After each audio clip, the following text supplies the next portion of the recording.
Por ejemplo, así habla la esposa de Nicolás Benfá, se toma la libertad de comunicar con la mayor humildad a Monseñor que el mencionado Nicolás, cochero de alquiler, es un hombre muy disoluto que la mata a golpes y que vende todo y que ha dejado morir a sus dos mujeres. A la primera le mató a su hijo estando encinta y a la segunda, tras haberle vendido y comido todo, la hizo morir postrada por sus malos tratos y llegó hasta intentar estrangularla la víspera de su muerte.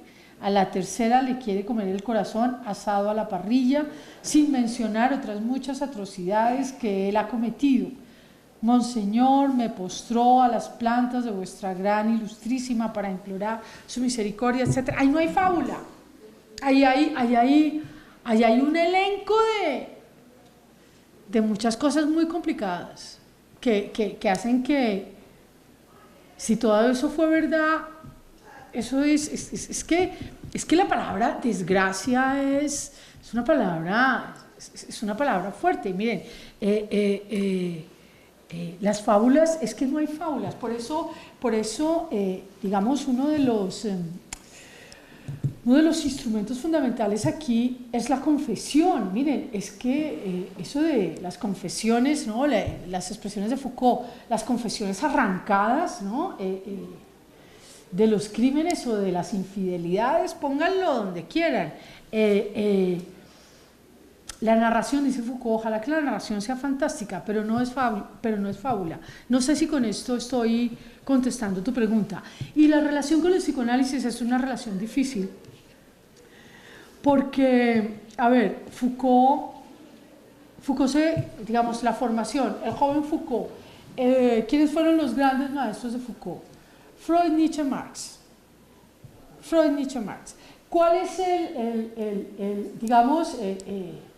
cuál es la paternidad más reconocida? Nietzsche. Fíjense que hasta en este texto Foucault hace una alusión muy bonita cuando él dice: yo me encontré con estas narraciones de estas vidas rotas, desgraciadas, desquiciadas, que me produjeron unos sentimientos físicos muy fuertes, y dice Foucault, no podemos tener sentimientos que no pasen por nuestro cuerpo. Ese es un guiño a Nietzsche.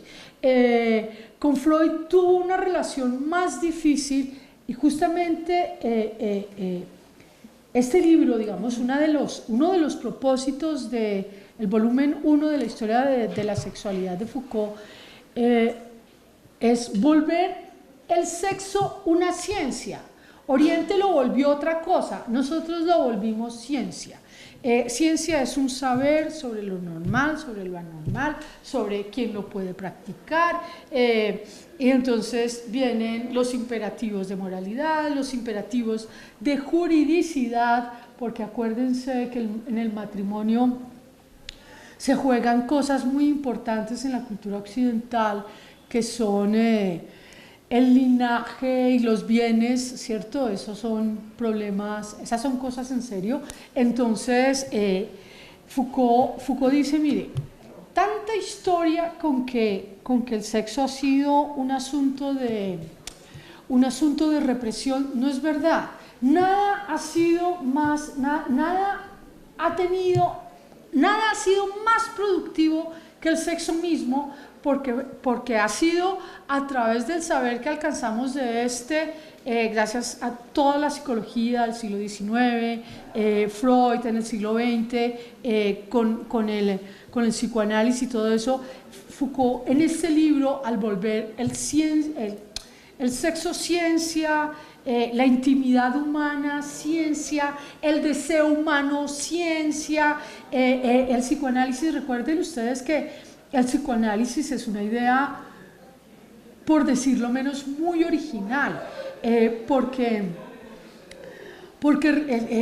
digamos, el meandro de la cosa es que un sujeto se sienta ante otro para contarle sus miserias o sus grandezas, sea lo que fuere que tenga que contarle, y los dos ¿no? El psicoanalizado y el psicoanalista, los dos van a descubrir algo, ¿no? Que es el inconsciente, que es algo mío, pero tampoco yo lo conozco. O sea, eso es una idea, bestial. Occidente es muy interesante.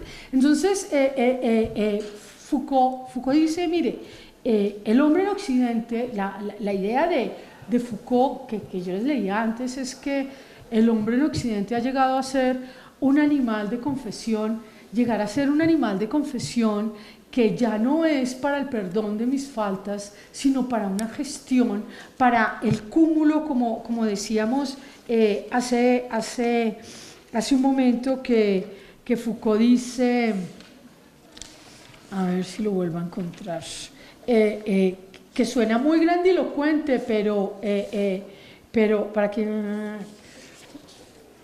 Pues, no lo encontré. Que suena muy grandilocuente, pero que Foucault dice que en todas estas prácticas está como toda la masa documental del mundo.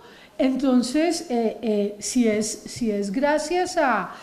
fíjense que toda esa masa documental del mundo es porque se ha permeado la vida cotidiana, y ahí entraría la relación con el psicoanalista, que es la relación del sujeto con el sujeto, que Foucault es muy crítico de ella desde la posición de que, primero, no ha habido represión, y gracias a la confesión, sea ante el psicoanalista o hacia lo que sea, se ha producido muchos discursos, y lo que Occidente ha alcanzado a tener es lo que Foucault llama una ciencia del sexo.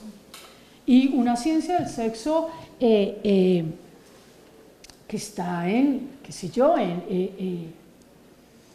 no quiero poner ejemplos porque, como dice Kant, si usted mete un ejemplo se tira todo, pero miren nuestro mundo, ¿no? Miren nuestro mundo para que vean que sí hay, voy a usar un lenguaje Foucaultiano, sí hay imperativos de moralidad, imperativos científicos, ese tipo de cosas. No sé si con eso te contesto. Sí, también estaba pensando de pronto un poco y cuando hace como una reflexión en cuanto a lo natural y la imitación, de pronto también tiene que ver con eso, o sea, como lo natural del ser humano, pero también que uno a veces intenta imitar patrones que él también habla sobre eso en una parte al final del libro, cuando está precisamente hablando del psicoanálisis. Él retoma una idea de que la literatura también busca que uno sea como ser natural, pero que también se imita más allá de sí mismo. Creo que así dice la frase. Sí. Entonces también de pronto tiene algo de relación con eso.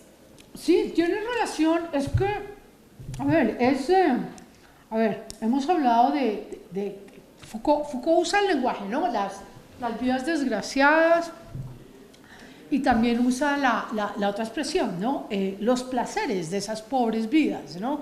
En los placeres de esas pobres vidas, y voy a seguir con el monje, el Recoleto sodomita, ¿verdad?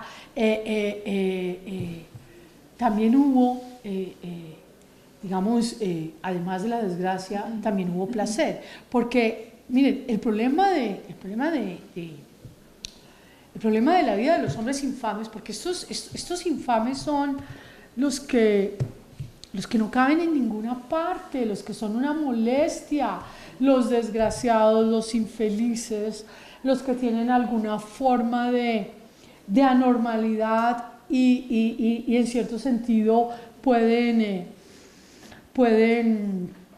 beneficiarse de ella. El ejemplo, yo creo que el mejor ejemplo de esto de las vidas de los hombres infames, yo lo cité al principio y lo dejé para el final, para las preguntas, para que ustedes vean, vamos a traicionar acá, ¿no? Poniendo ejemplos, pero es la vida de Herculín Barbán, que es un hermafrodita que creció como niña en una escuela católica, ¿cómo se llama? eso que los niños viven ahí, interna, en una escuela católica interna, y Foucault hizo una edición de la vida de esta muchacha, que ella misma llevaba un diario, porque es que la idea de la confesión, es que tiene la belleza de la intimidad. La belleza de la intimidad tiene que ver con la expresión de cosas profundamente humanas y profundamente comunes a lo humano. Entonces, con la belleza de esta intimidad de Esther Colleen Barban, hay narraciones de ella en las que ella dice que ella es distinta a las demás, que ella tiene un sufrimiento, y hasta, digamos, que hasta antes de que esta joven hiciera una confesión, su vida, digamos, había gozado de los placeres de su cuerpo y de su vida, porque era una hermafrodita. Ella nunca habla de sus genitales o de su cuerpo, pero ella expresa cosas que tienen que ver con el cuerpo en la narración, confesión que ella va haciendo. Y se sabe que ella tuvo relaciones con otra muchacha de nombre Sara, aparece en la autobiografía de esta chica, y que en la relación, digamos, amorosa que tuvo con la otra, ella disfrutó de su vida, y, digamos, también cómo, ¿no?, lo del choque que se ve, el choque de el infame no puede tener su placer, no se lo permitimos. ¿Qué pasó con Esther Colleen Barban? Ella, por alguna confusión de empezar a sentirse muy distinta de las demás chicas de la escuela, hace una confesión de su condición física a un médico y a un confesor. Entonces vinieron todos los exámenes, y entonces le dijeron que no, que ya no era mujer, si era hermafrodita, tenía un poco los dos sexos, que ella no era una mujer, y la sacaron de la escuela y quisieron obligarla a llevar una vida de hombre cuando ella se identificaba con una condición femenina. Ella está en la encrucijada de la vida de los hombres infames, porque ante el diagnóstico por su rareza física, que ella no fue tan consciente hasta que se lo dijo al imperativo de moralidad y al imperativo científico, por decirlo de alguna manera. Entonces le dijeron, ajá, tienes que vivir como viven los hombres, porque tú eres más un hombre que una mujer. Y entonces, ante semejante choque, la chica se suicidó.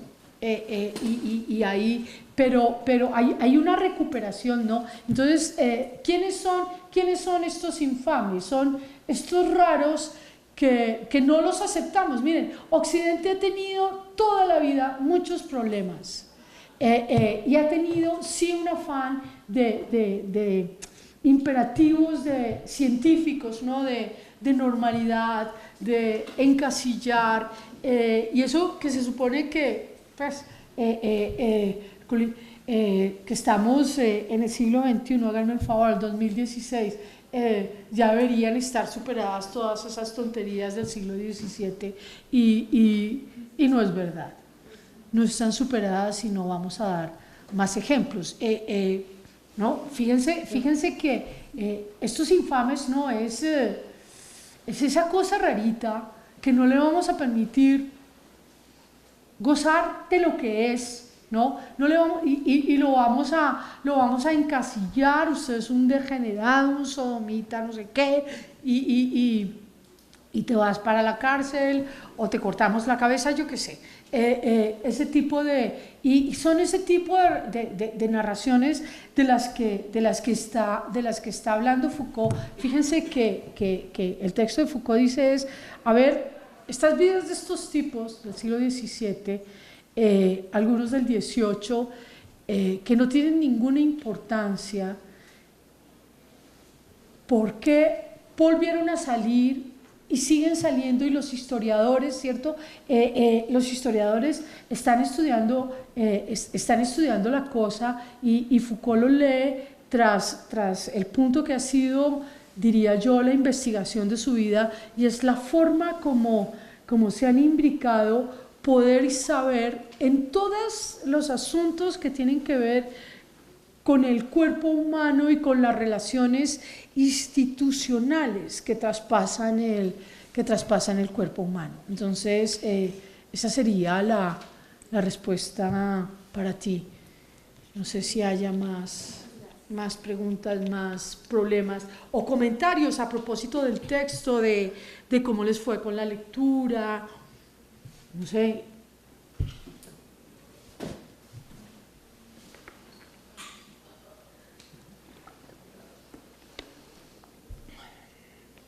Yo mientras estaba leyendo acerca de estas personas infames, me acordé de un libro del que había leído un par de capítulos también de Foucault, que se llama Los Anormales, Sí. en el cual él habla acerca de cómo la normalidad había sido como más o menos como regida, como mirada, como medida, como de qué manera se había tratado con la normalidad históricamente. Y me acuerdo, es que abrí el computador para buscarlo porque sabía que lo había escrito en alguna parte. Me acuerdo de dos casos que él contaba de hermafroditas. Uno en 1599, dice, vivía en Dol, y tras visitarlo los médicos concluyeron que en efecto ese individuo poseía los dos sexos, pero decidieron que solo podía poseerlos porque ya tenía relaciones con Satán, y que a raíz de ellas había sumado un segundo sexo, el primitivo. Sometido al tormento, obviamente el hermafrodita confesó efectivamente haber tenido relaciones con Satán y fue quemado vivo. Esto fue finalizando el siglo XVI, 1599. Luego, más adelante, apenas 4 años después, de estas respuestas religiosas se pasa a una respuesta legal. Hay un hermafrodita que se llama hermafrodita de Rouen, que se hacía llamar Marín. Había nacido siendo mujer, sí, había nacido siendo mujer, Marín, y se hacía llamar Marín. Se casó con una mujer y luego aparentemente como que lo denuncian, lo llevan a juicio, y el veredicto de la corte de Rouen es interesante porque pone en libertad a la mujer. Le prohíbe completamente toda relación sexual, pero no condena el hermafroditismo. Le dice, si usted no quiere vivir como mujer, pues simplemente no puede tener relación sexual, porque no puede vivir como hombre. Pero pues no lo condena, no hace más nada, y simplemente le dice como regúlese, póngase de acuerdo con la ley, de acuerdo con lo normal, y siga con su vida. Y son dos momentos en los cuales, digamos, los rumores pues llaman la atención de la ley o de la iglesia o lo que sea sobre estos dos personajes que de otra manera no hubieran tenido ninguna importancia histórica, no hubieran tenido ninguna relevancia, no hubieran sido mencionados, se hubieran quedado en la sombra. Y por eso me acordé pues, con los infames. Sí, con los hermafroditas, ¿no? El ejemplo de la que estoy citando es que es súper emblemático, el de esta chica. Ese es del siglo XIX, es 3 siglos después del que tú estás citando. Ahí hay, digamos, ¿cómo lo digo? Ahí hay una no tranquilidad que pasa por un discurso científico del sexo, de lo que se tiene que ser o no ser. A propósito y esa es es emblemático porque el caso de Herculín es del siglo XIX y pasa por el cuerpo, somos el cuerpo, es lo que somos. Digamos que es una condición radical, Entonces, desde esa perspectiva es que, fíjense, este ejemplo vuelve a poner, miren, vuelve a poner una pregunta que está a la base de todo lo que ha dicho Foucault a lo largo de la vida de los hombres infames, del prólogo este que escribió, y es, a ver, ¿en qué discursos, en qué instituciones vamos a meter a los infames de distintas naturalezas? Porque una es la chica esta del ejemplo que yo les contaba, otro el Rigoletto sodomita, otra la señora que pide que hagan algo con el marido que cree que la va a matar, ¿no? Fíjense que son, digamos, distintas condiciones muy complicadas. No es lo mismo nacer hermafrodita que ser un borracho violento, pues, por decirlo de alguna manera, ¿no? Para poner los ejemplos que trae a colación Foucault, que después dirá, mire, en el cúmulo documental de todas estas intimidades, cada una de estas va a encontrar un lugar en una institución y en un discurso que vamos a reforzar, que vamos a enderezar, que vamos a encerrar, que vamos a castigar, que vamos a hacer qué, ¿no? Que es Foucault el campo que abre, pero que dice al final que de todas maneras, digamos, esta condición humana atravesada por lo trágico tiene unos escapes, y ahí yo creo que, ¿no? Y lo dice claramente, en este texto Foucault le da el escape a la creación y a la creación literaria, pero le pone, yo no diría que una condición, pero dice Foucault, tendrá que llegar a ese lugar privilegiado para hablar de lo inefable, de lo que no se habla, de la vida de los hombres infames.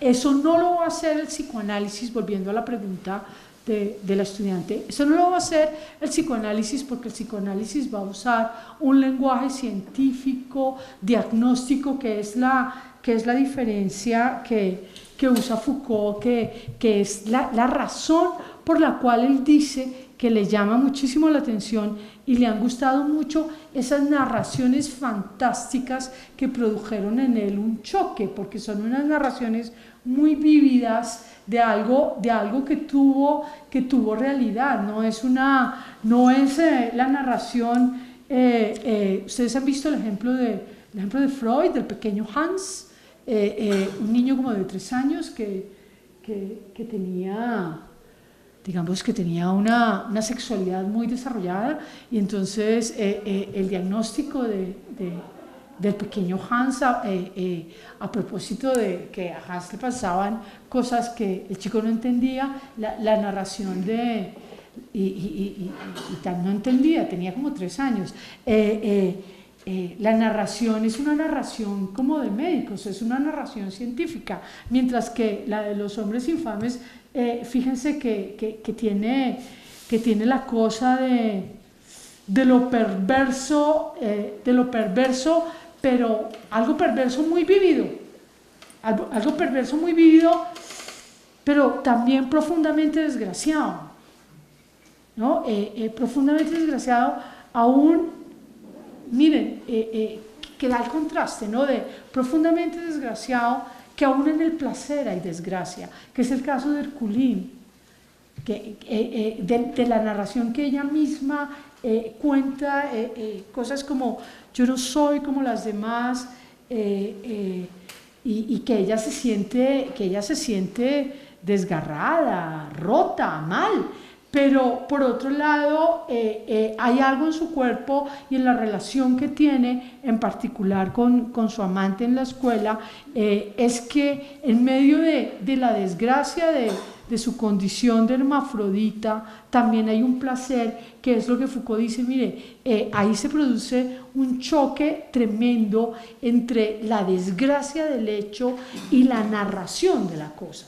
¿no? Que es lo que dice, esto es una cosa que impresiona. Miren,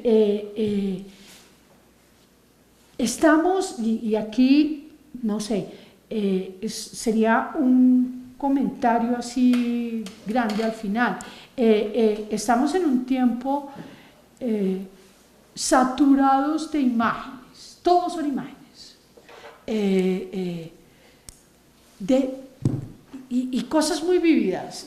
El noticiero muestra cosas tremendas, cualquier noticiero nuestro, local, nacional, internacional. Ahora tenemos un acceso que no habíamos tenido nunca a muchas cosas. Esto de ver, ¿no? Necesitamos ser aguijoneados, ¿no? Porque fíjense que el punto de partida del texto de Foucault es que las narraciones de las vidas de los hombres infames produjeron una gran impresión en él. Es decir, él fue aguijoneado. Yo sentí una impresión tremenda, una impresión física. Fíjense que cada vez somos menos impresionables, porque vemos muchas cosas. A veces toca como echar cabeza a ver si eso es película o si eso es verdad, no sé, ¿no? Entonces, ¿cómo hacemos para que dentro de la responsabilidad que le confiere Foucault a la creación literaria, para que ésta tenga la potencia de aguijonear a un lector? ¿Cómo vamos a hacer para que el lenguaje, ¿no? Que sería el punto de reflexión de Foucault acá, que el lenguaje sea tan tremendo, tan vívido, la palabra que usa Foucault es tan intenso, que nos produzca un choque, que nos aguijonee en la comprensión de la desgracia ajena, ¿no? en la comprensión de las cosas, porque dice Foucault, tiene que tener la súplica, la no sé qué, las hice más, dentro de las condiciones que da. Eso tiene que ver con dar cuenta de una intimidad que es común a lo humano, y que tiene que aguijonearnos, que tiene que hacernos pensar, tiene que llevarnos a considerar algo distinto de lo que nosotros somos, vivimos, etcétera, que Foucault dice es una responsabilidad de la literatura volver a hablar de lo ínfimo, de lo inefable, de la infamia de los hombres. Y la infamia de los hombres es ese sufrimiento radical que nos atraviesa a todos, y que de lo contrario no habría hecho que fuera interesante para Foucault y que se hubiera metido en un proyecto editorial para editar esas narraciones. Herculín es una de esas, esa está en la Luciana, en la Javeriana también está, aquí no sé si está, por si quieren consultarla. Y Foucault hace un estudio introductorio a esa obra, y si la consultan van a encontrar muchos de los elementos que anota Foucault en este texto, La vida de los hombres infames, que, como dijimos al inicio, era el prólogo para una obra de gente con problemas de siglos XVII, XVIII, y Foucault termina editando la de Herculine Barbin, la francesa, pero esa es posterior, es del siglo XIX. No sé, más preguntas, más comentarios.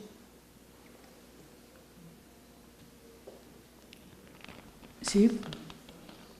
Escuchándola, yo pues me atreví a pensar que quizás lo que nos impacta de las narraciones vitales o existenciales de los hombres infames, entre comillas, sea que su sola existencia pone en tela de juicio las bases mismas de la sociedad y la civilización. Es decir, sí, claro. Finalmente, estas personas empiezan por ser diferentes física y psíquicamente, alguna de las dos, o quizás las dos, son personas, pues en lo que usted dice, son personas que quizás tengan, en las que sea más claro quizás ese componente que económicamente podríamos decir malo, aquello que Freud reconocería en el malestar en la cultura,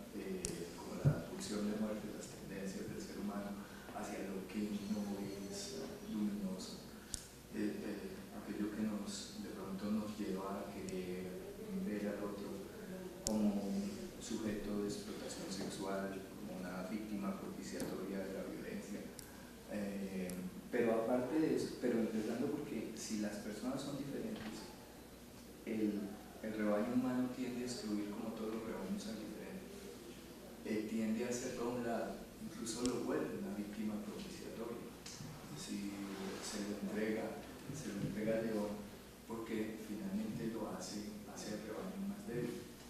Y estas personas diferentes, que tienen unas tendencias que no encajan con la juridicidad de la sociedad, que no encajan con la norma, pues en última su sola existencia lo que hace es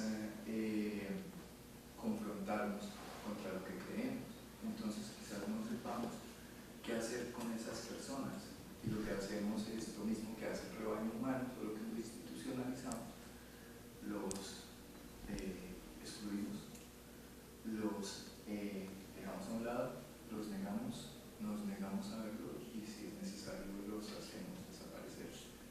Para ellos eso debe ser una tragedia, es decir, para todo el que es excluido eso es una tragedia, eso es un dolor. Y si uno ve, por ejemplo, la vida de los poetas malditos o los raros que llamó Rubén Darío, todos son diferentes, todos son extraños y todos son desgraciados en el destino, aunque no sé si desagraciados en los dones, pero sí son desgraciados en el destino y todos terminaron mal. Por eso son destinos trágicos. Pues sí. Sí, no, es un comentario, ¿verdad? No hay pregunta, es un comentario. Vale, bien. Cuando tú dices rebaño humano, tú estás pensando en rebaño humano como cultura gregaria, o como unas cosas animales, físicas. Lo que sucede es que quizás lo que nosotros llamamos cultura no es más que y la publicidad no es más que una tipificación de unas normas que nos impiden darle rienda suelta a las pulsiones que tenemos y que harían imposible la vida en comunidad. Ciertas pulsiones que pues en el discurso freudiano se llama pulsión de muerte. Es decir, si todos tuviésemos las mismas pulsiones de carábico, por decirlo, si todos le diéramos rienda suelta, si se volviera norma el incesto, el bestialismo, la necrofilia, la necrofagia, no habría civilización. O sea, esas tendencias cuestionan las civilizaciones. Eso es lo primero que toda sociedad prohíbe. Y castiga. Si aceptara que esas tendencias existen en el ser humano, estaríamos cortando la mitad del ser humano o el rostro oscuro del ser humano en pro de una civilización. Ahora, si esas personas que quizás no tengan culpa de haber nacido con esas tendencias no encuentran un asidero, son diferentes, como ustedes dicen, no encajan en ningún lugar, para ellas ese reconocimiento es una tragedia. Son los poetas malditos. Los poetas malditos. Solo una anotación, haría como un comentario a tu comentario, y es cuando Foucault dice al final del texto, es que se supondría, ¿no? Como estamos en una universidad hablando con estudiantes universitarios, entonces toca echar mano de lo que somos y hacemos. Entonces, cuando Foucault dice que que dice, más que cualquier otra forma de lenguaje, la literatura sigue siendo el discurso de la infamia. Allá le corresponde decir lo más indecible, lo peor, lo más secreto, lo más intolerable, lo desvergonzado, la fascinación que ejercen entre sí desde hace años el psicoanálisis y la literatura. Es significativa, pero es preciso no olvidar que esta posición singular de la literatura no es más que el efecto de un dispositivo de poder determinado que atraviesa en Occidente la economía de los discursos y las estrategias de lo verdadero. Ese lugar que entra en la economía del discurso, en la estrategia de lo verdadero, es lo que yo creería que puede decirse, ¿no?, el lugar de la literatura para conmovernos, para darnos que pensar, para aguijonearnos de nuestra comodidad, aún entrando en el juego de la economía del discurso. De todas maneras, y uno de los lugares que reclama el hacer esto, ¿no?, de una economía del discurso con una finalidad de considerar cosas, sigue siendo la educación, la universidad, la creación literaria, la literatura, como lo pone Foucault aquí, como un gran campo de qué hacer y de pensar, creo yo. Pero pues era solamente ese comentario a tu locución. Muchas gracias.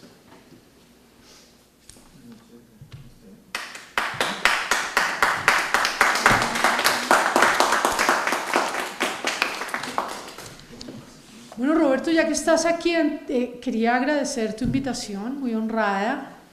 Entonces, y a ustedes por haber estado conmigo esta noche, y espero que hayamos tenido una experiencia educativa de alguna manera. Muchas gracias.